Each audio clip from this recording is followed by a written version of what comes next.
यहाँ के जो प्रत्याशी हैं, जो बीजेपी के नेता हैं,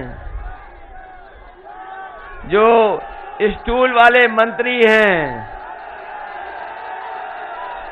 बताओ स्टूल वाले मंत्री ने धोखा दिया है कि नहीं दिया है सिराथू की जनता को? मैंने सुना है कि बहुत सड़कें बनाई यहां पर, कोई चौड़ी सड़क नहीं बनाई। तो इसका मतलब गड्ढे में सड़क बनाई होगी। ये तो कमाल के हमारे स्टूल मंत्री थे जिन्होंने सड़कें बनाई और पीछे पीछे सड़क उखड़ती चली गई। और याद होगा आपको, वो समय भूल गए कि एक सड़क का उद्घाटन करने कोई पहुंचा, सड़क बनके तैयार हो गई थी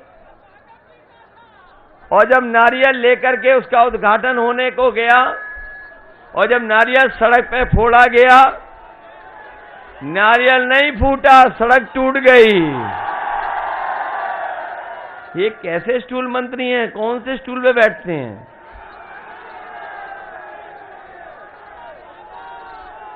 और जो बाबा मुख्यमंत्री थे, उनका व्यवहार देखा आपने? नहीं देखा? मैंने सुना है कि स्टूल वाले मंत्री एक बार ये भूल गए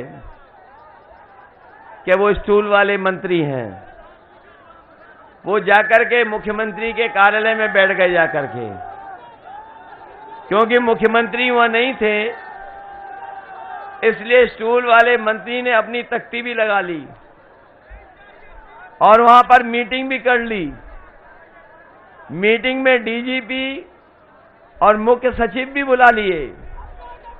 लेकिन जैसे ही बाबा मुख्यमंत्री को पता लगा कि कोई उनके कार्यालय में बैठ गया था आकर के, हमारे लखनऊ के पत्रकार साथी जानते होंगे, वो कुर्सी भी फेंक दी, वो जो तख्ती लगी थी तख्ती भी फेंक दी। याद है कि नहीं याद है? सुना है कि बहुत अन्याय और उत्पीड़न हुआ है यहां पर।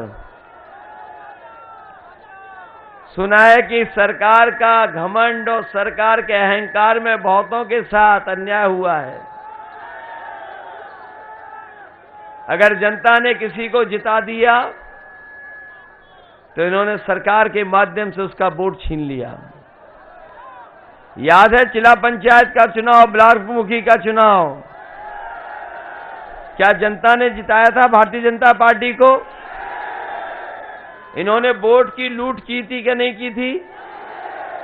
और पैसे से और पुलिस से धमकाया था कि नहीं धमकाया था? अब बाजी आपके हाथ में है। जिन्होंने वोट को लूटा, आपके ऊपर अन्याय उत्पीड़न किया और जिन्होंने जनता के समर्थन की धज्जियां उड़ा दी, उनको इस चुनाव में सबक सिखाओगे कि नहीं सिखाओगे?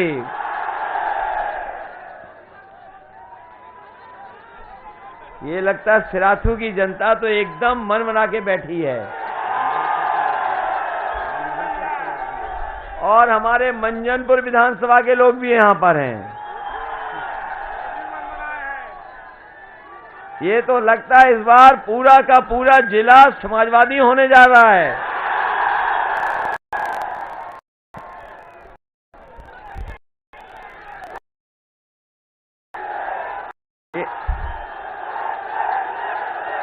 अभी तो वोट डालना भी समय है। ये जोश और उत्साह बचा के रखना, ये जोश और उत्साह बचा के रखना। कहने के तो वो सिराथू के बेटा बन रहे थे, जो स्टूल वाले मंत्री कहने को तो कह रहे थे कि वो यहाँ के बेटा हैं। बताओ बेटे ने क्या हमारी मदद नौजवानों की है? आपका भविष्य चौपट कर दिया कि नहीं कर दिया? आपके 5 साल बर्बाद कर दिए कि नहीं कर दिए? आपको डीजल पेट्रोल महंगा खरीदना पड़ रहा है कि नहीं खरीदना पड़ रहा?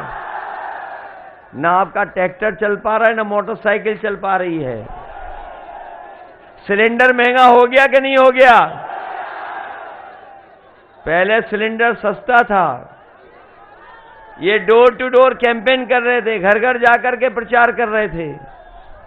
जब से माताओं बहनों ने सिलेंडर इनको दिखाए हैं, तब से ये दूर दूर से प्रचार कर रहे हैं। और जो लोग डोर टू डोर कैंपेन कर रहे थे, जो डोर टू डोर कैंपेन कर रहे थे, उनका याद है?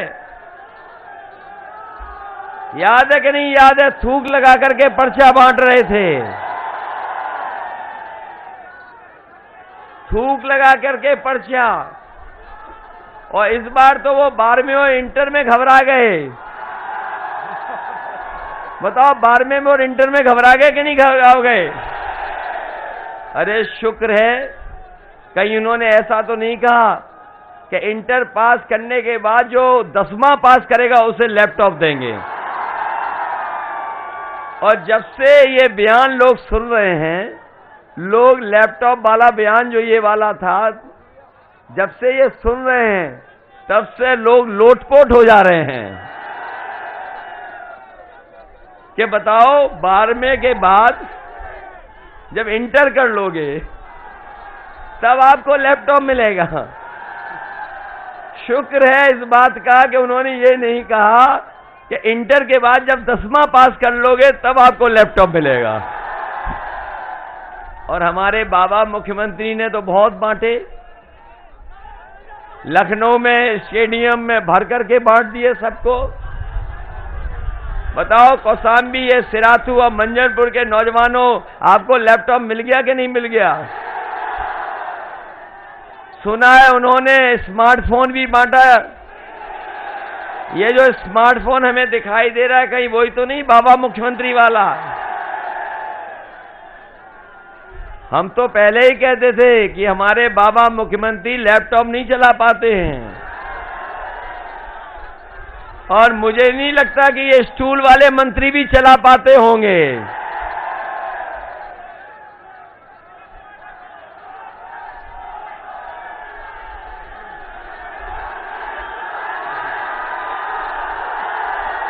ये स्टूल वाले मंत्री भी नहीं चला पाते हैं।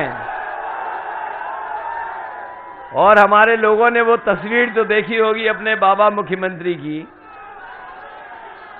कि जिसमें वो खुद पूरब देख रहे हैं, जनता पश्चिम देख रही है। तब हमें पता लगा है कि बाबा मुख्यमंत्री स्मार्टफोन भी नहीं चला पाते।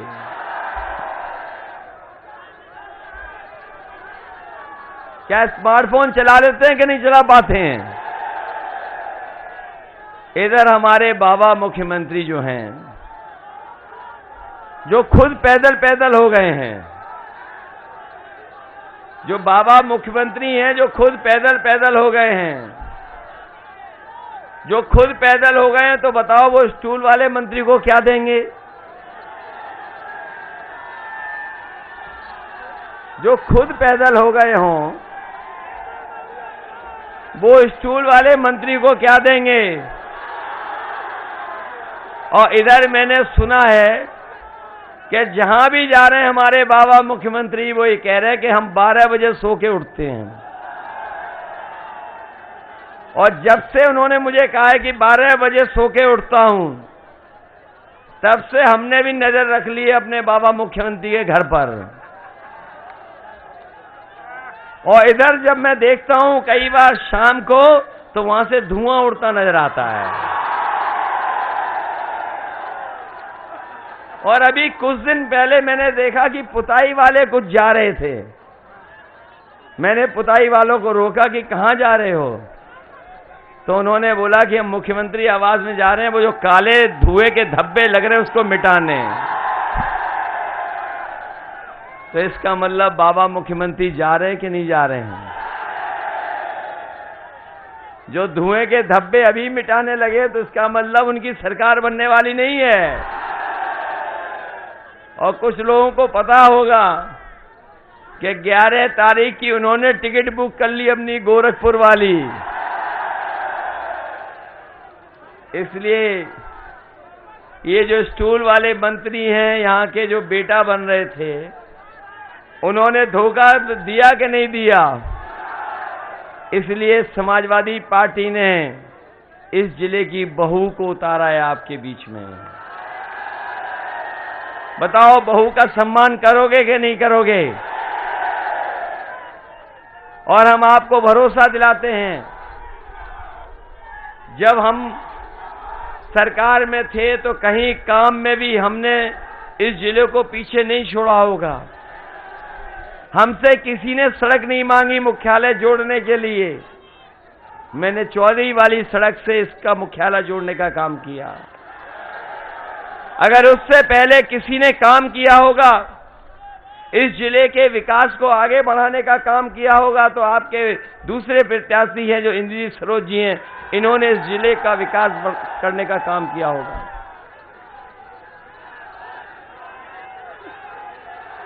ये जो समाजवादी पार्टी की प्रत्याशी पल्लवी पटेल जी हैं, ये अपने चुनाव चिन्ह से भी लड़ सकती थी चुनाव, लेकिन हमने खुद आपसे कहा कि कम से कम इस विधानसभा में आप ये त्याग कर दीजिए कि आप अपने चुनाव चिन्ह पर मत लड़िए, आप साइकिल पे चुनाव चिन्ह लड़िए। तो ये साइकिल पे लड़ रही कि नहीं लड़ रही बताओ? तो किसकी जिम्मेदारी है इनका सम्मान बढ़ाने की? ये अब हमारी और आपकी जिम्मेदारी है इनका सम्मान बढ़ाने का। और मैं आपको भरोसा दिलाता हूं कि समाजवादी सरकार बनेगी तो सीधा लखनऊ से जितना विकास करना चाहोगे उतना विकास की योजना आप तक पहुंचाने का काम करेंगे।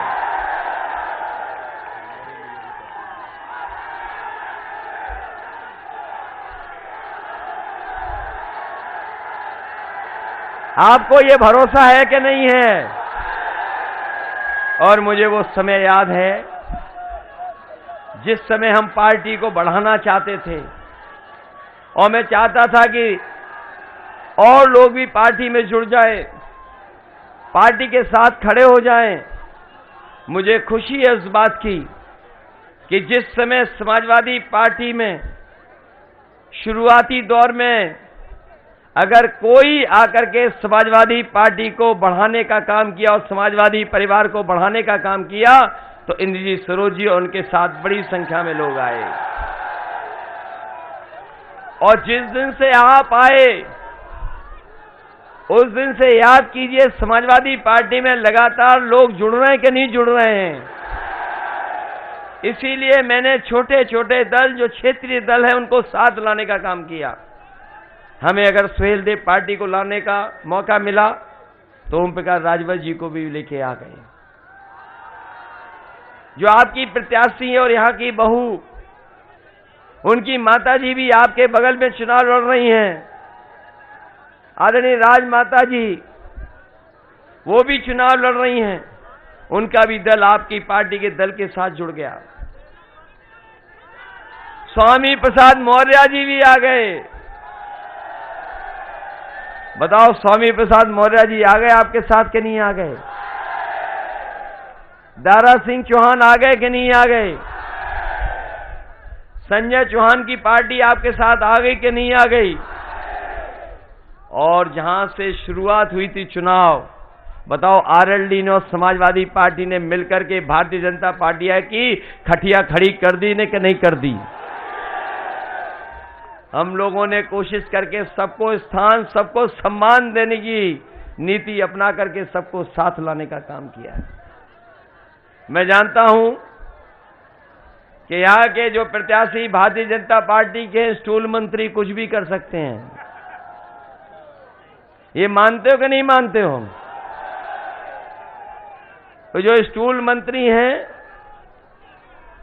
हमारे जो मुख्यमंत्री हैं, स्टूल मंत्री और मुख्यमंत्री में बनती नहीं, ये बात मानते हो कि नहीं मानते हो?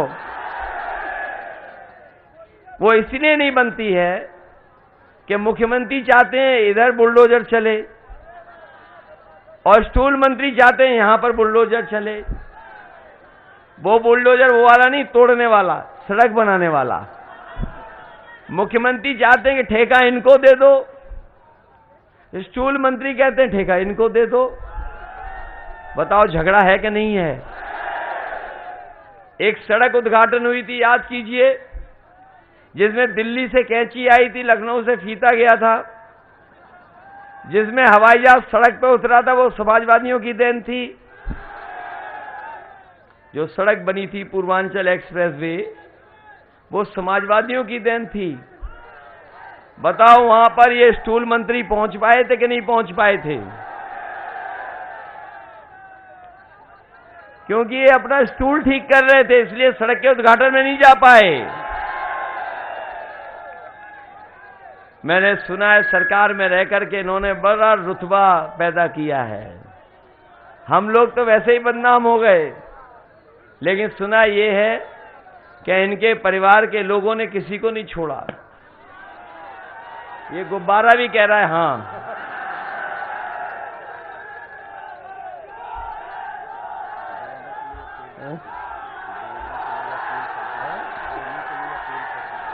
बताओ उत्पीड़न हुआ है कि नहीं हुआ, अन्याय हुआ कि नहीं हुआ, झूठे मुकदमों में फंसाया क्या नहीं फंसाया गया, और फिर वसूली इनके लोग क्यों नहीं